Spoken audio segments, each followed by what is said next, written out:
नमस्कार, welcome to मॉर्वी astro solutions.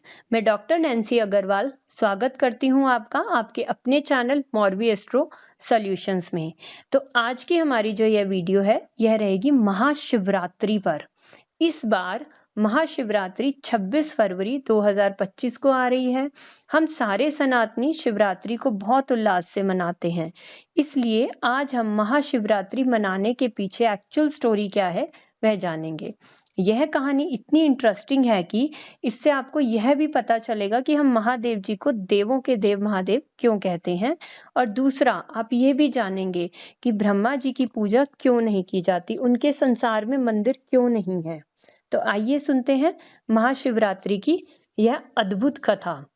एक बार की बात है, भगवान विष्णु और भगवान ब्रह्मा के बीच यह विवाद उत्पन्न हुआ कि दोनों में से कौन श्रेष्ठ है। दोनों देवताओं में अहंकार जागृत हो गया और वे एक दूसरे को नीचा दिखाने लगे। उनके विवाद ने पूरे ब्रह्मांड को संकट में डाल दिया। जब दोनों देवताओं का अहंकार बढ़ने लगा, तब अचानक उनके बीच एक विशाल अग्नि स्तंभ प्रकट हुआ। यह स्तंभ इतना विशाल था कि इसकी ना तो कोई शुरुआत थी और ना ही कोई अंत था। यह स्तंभ अनंत प्रकाश और ऊर्जा से युक्त था। जब ब्रह्मा और विष्णु ने इस अग्नि स्तंभ को देखा तो वे आश्चर्यचकित हो गए। उन्हें यह समझ नहीं आ रहा था कि यह अलौकिक प्रकाश किसका है और कहाँ से आया है। इस रहस्य को जानने के लिए ब्रह्मा और विष्णु ने एक निर्णय किया।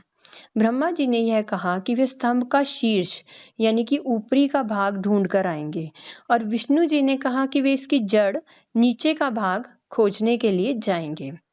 विष्णु जी वाराह रूप धारण करके स्तंभ के नीचे की ओर जाने लगे, लेकिन उन्हें कोई अंत नहीं मिला। कई युगों तक खोजने के बाद भी उन्हें जड़ नहीं मिली, तो उन्होंने हार मान ली और स्तंभ के दिव्य रूप को स्वीकार कर लिया। ब्रह्मा जी हंस रूप धारण करके ऊपर की ओर उड़ने लगे। वे भी स्तंभ का ऊपर का भाग का अंत नहीं ढूंढ पाए, लेकिन उन्होंने छल किया। आकाश में उन्हें केतकी का एक फूल गिरता हुआ मिला। ब्रह्मा जी ने उस फूल से झूठी गवाही दिलवाई कि उन्होंने स्तंभ का ऊपर का अंत देख लिया है। जब ब्रह्मा विष्णु के पास आए तो उन्होंने झूठा दावा किया कि उन्होंने अग्नि स्तंभ का शीर्ष देख लिया है। तब अचानक उस ज्योतिर्लिंग से भगवान शिव प्रकट हुए और दोनों देवताओं को उन्होंने कहा। भगवान शिव ने ब्रह्मा जी के झूठ पर नाराज होकर उन्हें श्राप दिया। उन्होंने कहा, ब्रह्मा, तुमने झूठ बोला है, इसलिए तुम्हारी कोई पूजा इस संसार में नहीं होगी।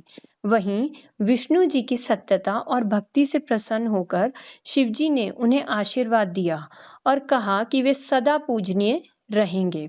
भगवान शिव ने घोषणा की कि यह ज्योतिर्लिंग आज के दिन प्रकट हुआ है और आज का दिन हम महाशिवरात्रि के रूप में मनाएंगे, और यह ज्योतिर्लिंग ही उनका अनादि और अनंत स्वरूप है।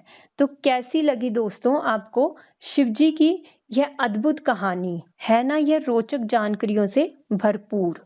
शिवरात्रि से जुड़ी और भी काफी कथाएं प्रचलित हैं, जैसे कि शिकारी और बेलपत्र की कहानी, शिव पार्वती जी के विवाह की कथा।